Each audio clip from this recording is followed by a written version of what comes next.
Are you a dog person or a cat person? If you're a must-love dogs person, you'll love my two guests this week on Brio TV, the podcast.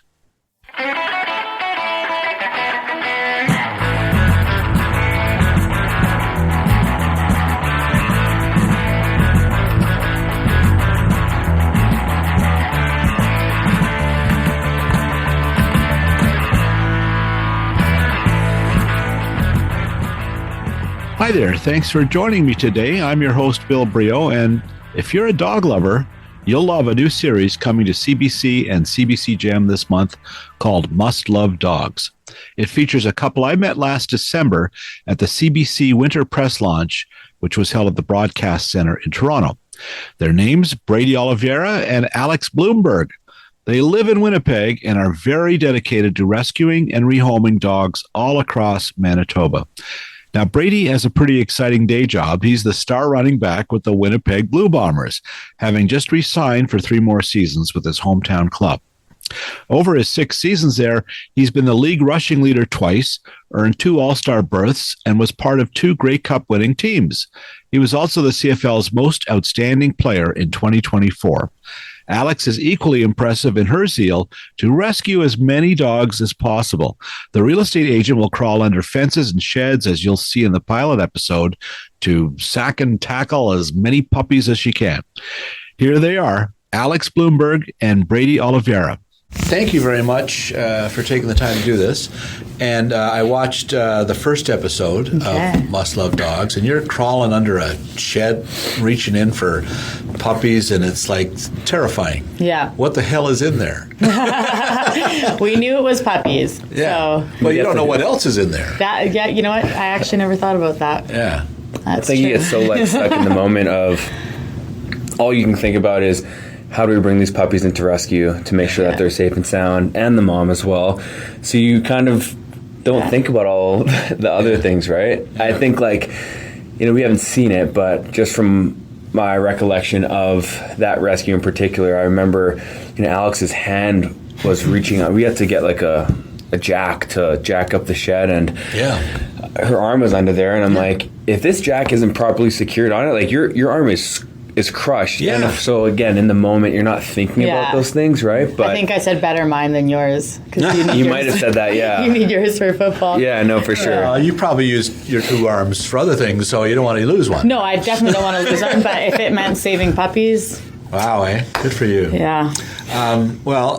This is a fun series and such a noble thing, And these, is there a certain breed of dog that is, easy? I don't know. This is a poor way of putting it, but easier to rescue a retriever than a beagle, or you know what I mean?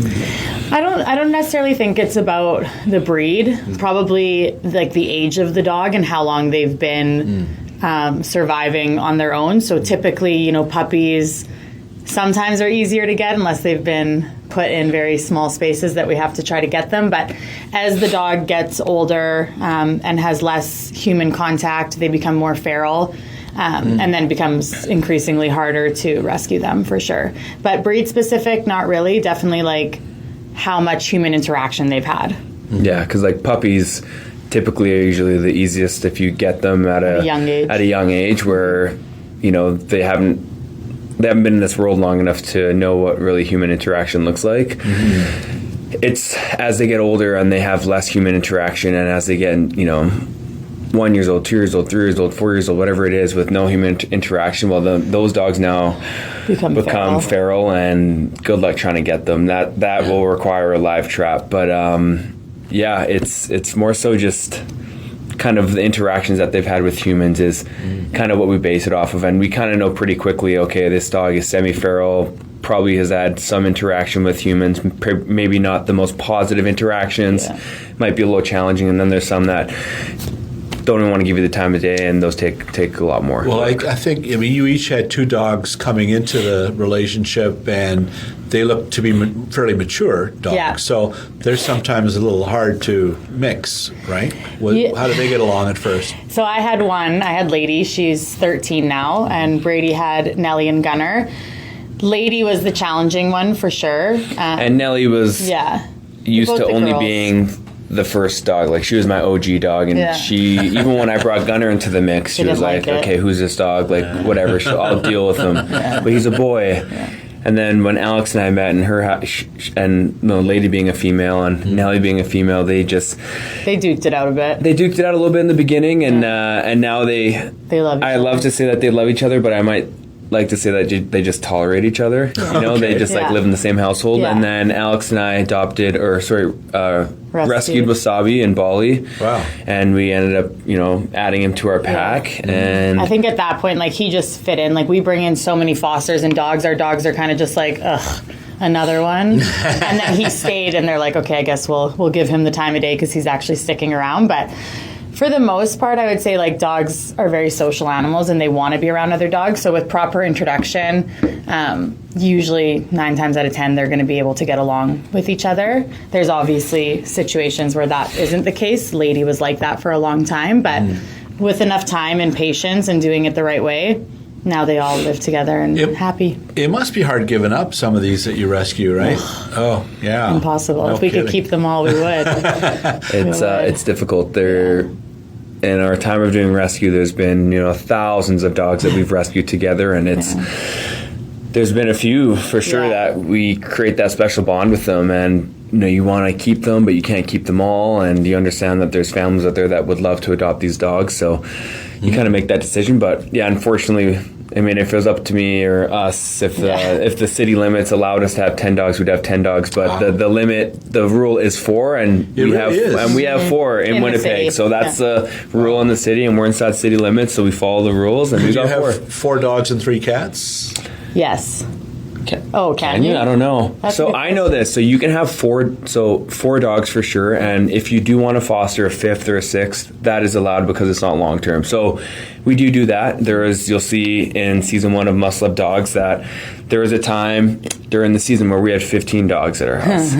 Stella gave birth to 10 puppies, and we had our 4 dogs. So there's 15 dogs in the house. Oh my God.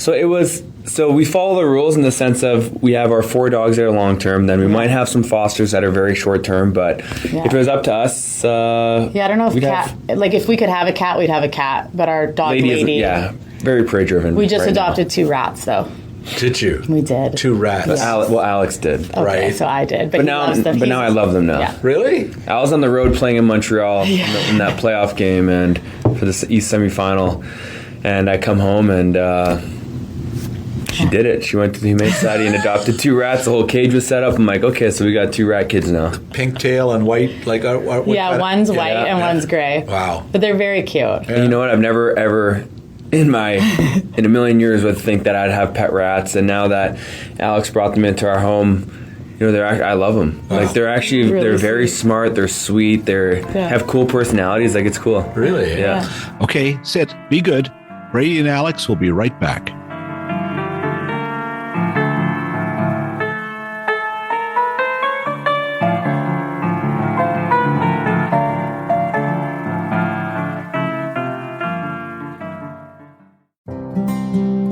Time once again to talk to Emily Gagne at Hollywood Suite. Emily, what do you got for us in this month of April? Well, no fooling here, Bill. We have got lots of great comedies for people to watch this month, including classics like Animal House and Slapshot, even some Abbott and Costello.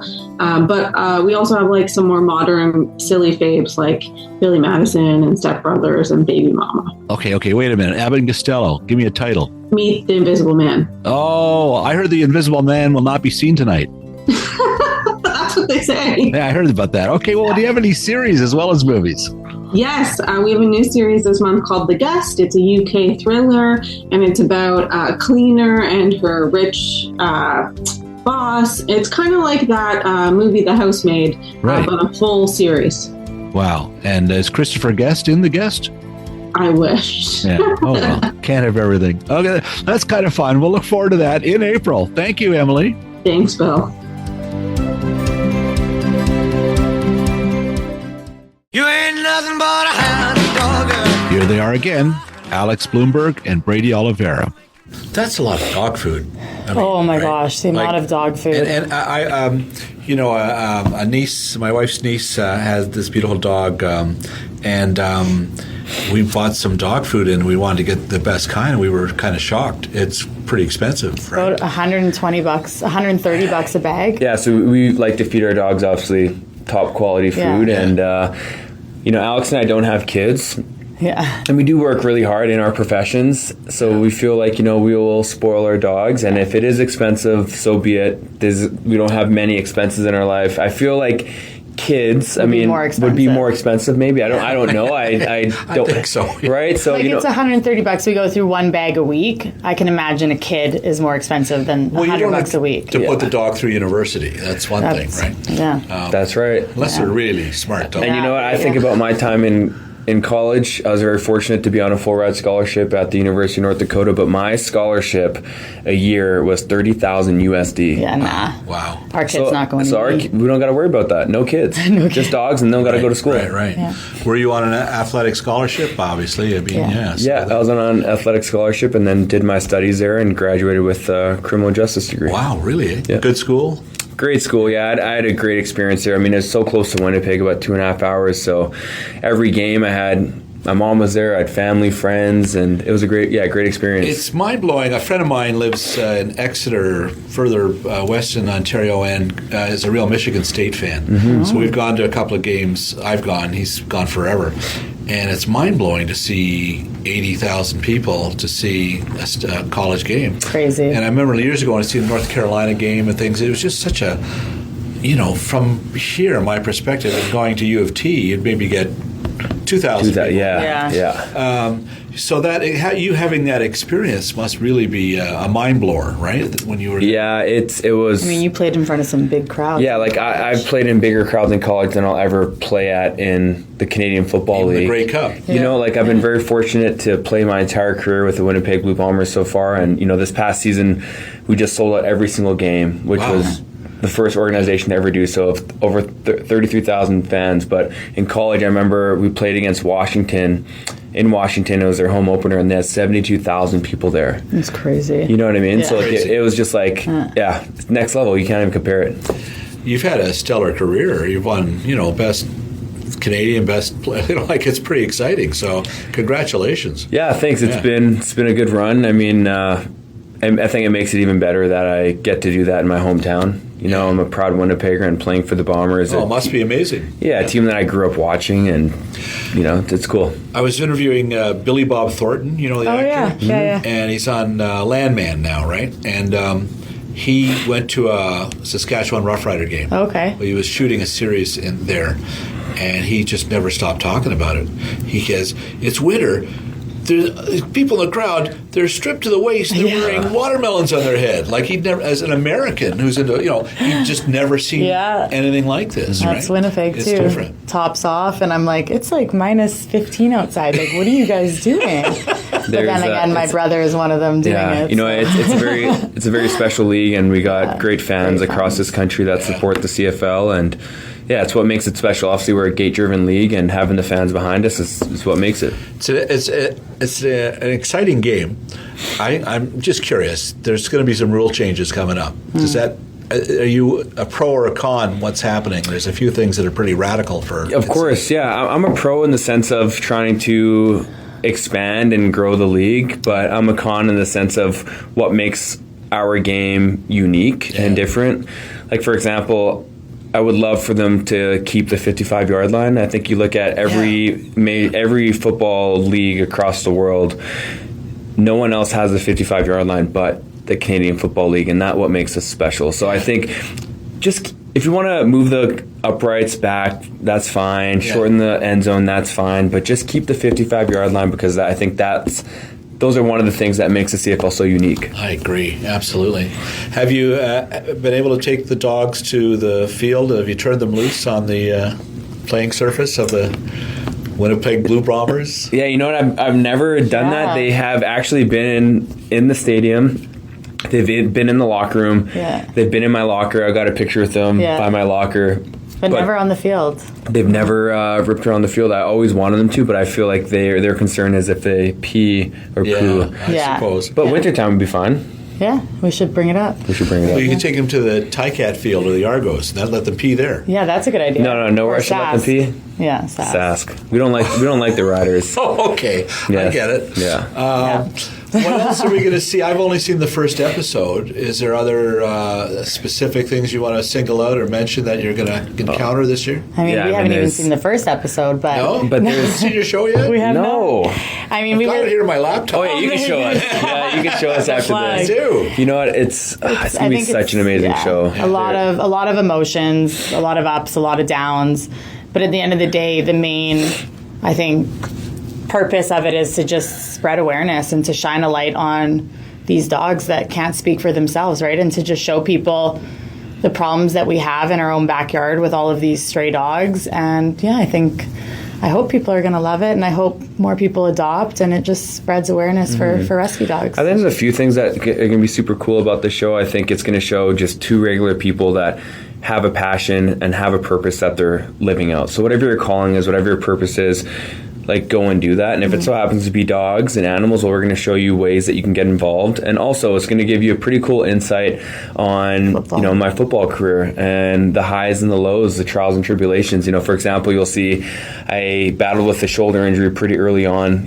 It was actually the first game of the season, the fifth play, and I go down and I miss time. And you're going to see the behind the scenes. I think there's a scene where I have a bunch of needles in my shoulder doing a treatment session. So you're going to see the battles that a pro athlete faces when it comes to their mindset and battling injuries and adversity. And it's going to be a very amazing show.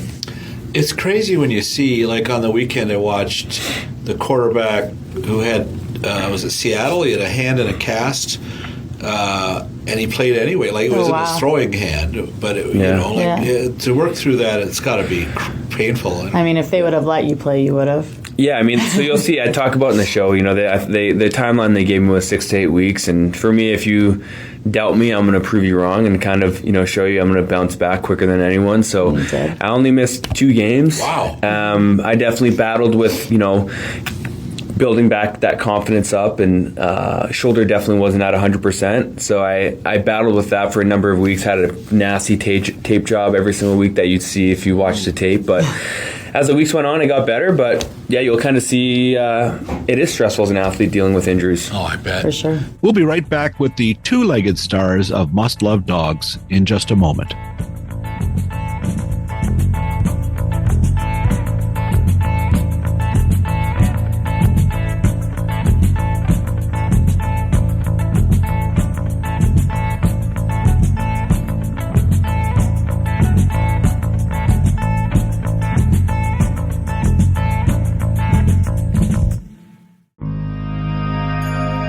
What's coming up this month on Paramount Plus Canada? Well, among other offerings, look for the 4th season of the fan-favorite horror series, From. Head on back to the nightmarish town that traps all who enter. In Season 4, many mysteries await.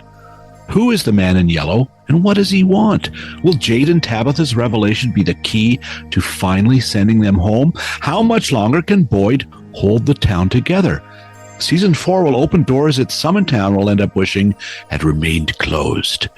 The Shot in Nova Scotia series stars Harold Perrineau from Lost and an ensemble cast, many of them Canadian actors, including Ricky He from The Good Doctor. The series has a 96% Rotten Tomatoes score. Catch Season 4 of From when it premieres April 20th. And remember, there's a mountain of entertainment on Paramount Plus.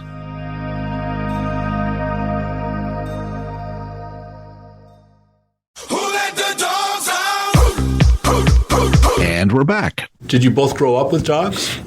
I did. I grew up in a family full of dogs. We always had dogs. Yeah, my mom was always very big into rescues and was a rescue advocate. Oh, wow. So early it came naturally to you. Yeah, came naturally to me. And I had no dogs. You had really? no dogs, yeah.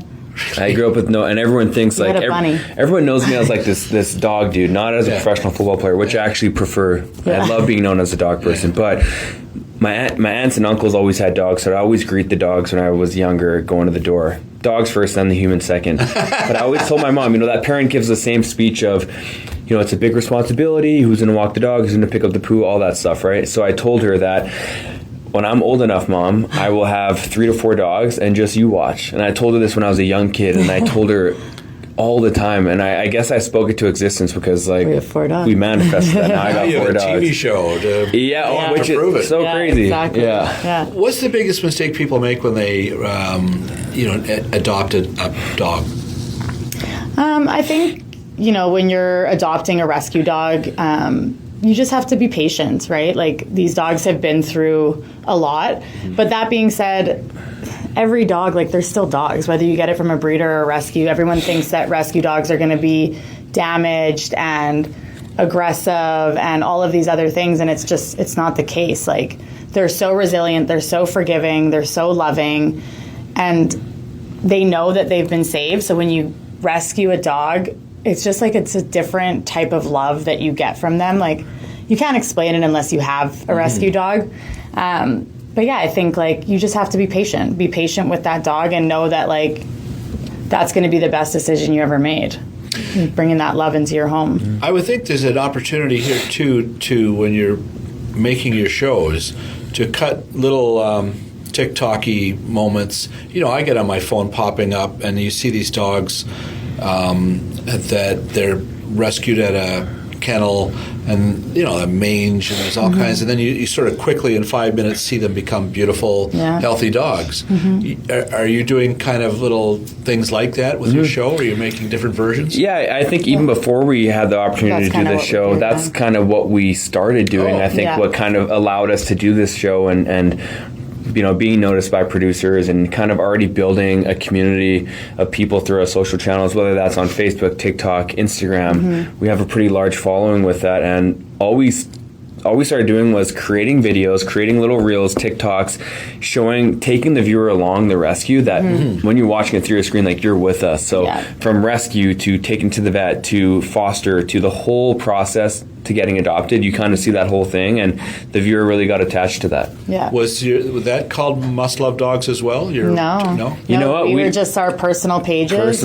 We did just wanted to spread awareness and share their stories, and it kind of took off from there. We did a little mini series on YouTube with the Dodo. It's an animal rescue page. Okay. Yes. And that's what pops up. So we did 2 seasons with them, and it was called Running Back to the Rescue. Yeah. I might have seen some of them. Yeah. So they did. Wow, that's pretty cool. Yeah, that's very cool. Wow. Well, I had a dog, Tippy, when I was a little kid, and it does. There's something about a dog, right? It can tell. And you would know better than anybody. Like, kind of tell a dog will go to some people and not to others, right? Like a dog has a sense of who to trust. It's a real thing. Yeah, definitely. Right? Yeah.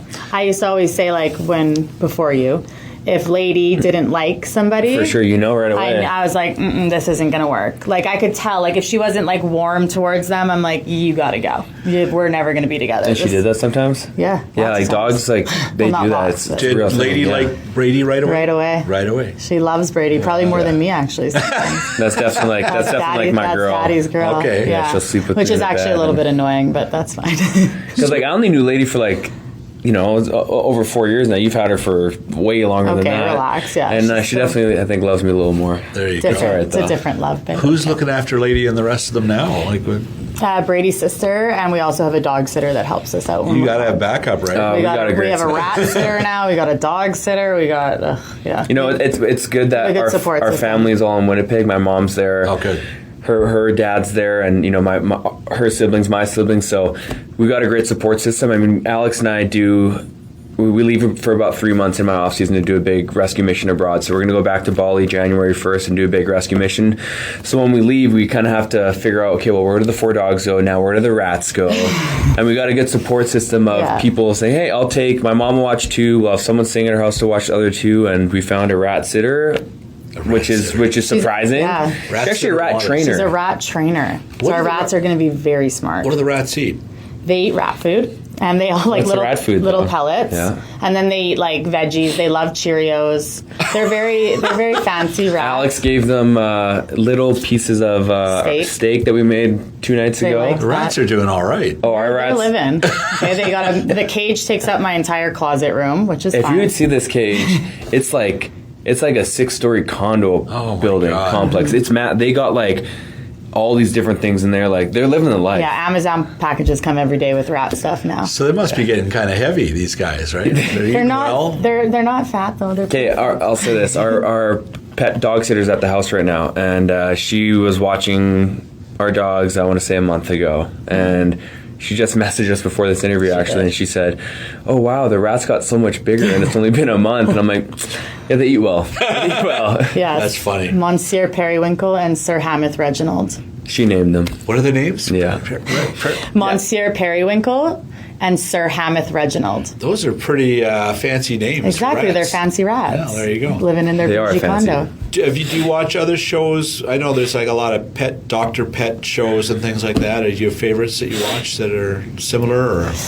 Gosh, we don't really watch a lot of dog shows. I think because we're so in it all the time that when we sit down to watch TV, we want to watch like just something different. Yeah, for sure. But I'll say this: we follow a lot of dog accounts. We follow a lot of like dog accounts, rescue accounts. But I'll say this: I haven't seen a show out there like ours, and I think it's needed. I think it's needed to raise awareness because this is a problem everywhere. The overpopulation of dogs and neglect and abuse that they go through, not just where we are in Canada and especially northern Manitoba, but everywhere we travel to, Mexico, Southeast Asia, and Bali. Like, it's everywhere. So.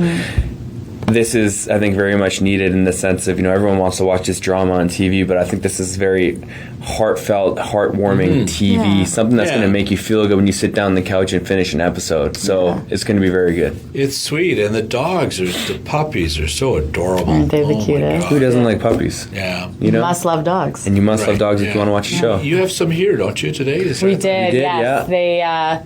They left. That was a long day for puppies being superstars in front of all the cameras. Yeah. We're out of here. Yeah, we're like, who are you talking to next? No. Yeah. We're like, we're done. Yeah. We're not getting paid for this. Funny. We're out. I'm like, gosh, we rescued you. Like, you think you could like sit through an interview or two? Yeah. But well, thank you both for sticking around. Thank you so much. And congrats on the show. And thank you. Do you know it premieres pretty soon? Isn't it January 7th or something? No, April 20th. I wish it was. Yeah. April 20th. We gotta wait till April 20th.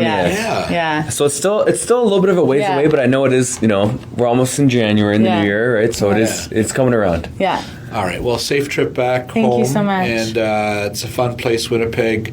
There was a guy who worked for the Winnipeg Free Press, Brad Oswald, but he's retired now. Yeah, that name sounds familiar. He used to write about television. Okay. He'd be all over this. Oh, all right. I don't know if Brad, I think he's retired. Okay. But I met him there. They just built that Museum of Human Rights Museum. Yeah. And so whatever that was, 6-7 years ago. And Brad had been on the paper so long, it was like walking with the mayor. Like everybody knew him. Yeah. It was really fun. Cool. So have a safe trip back. Thank you so much. Very much. Good luck for the Blue Bombers. Thank you very much. Nice Appreciate that. Thank you so much. Appreciate it. Thank you so much. Well, we'll see. Hopefully, I'm a free agent.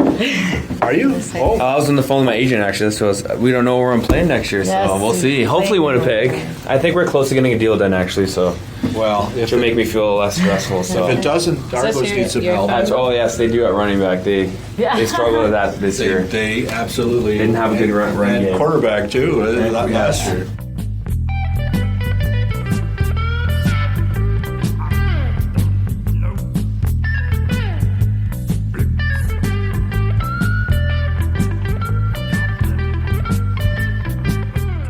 My thanks again to Alex and Brady and all at CBC Public Relations for running a great press event last winter.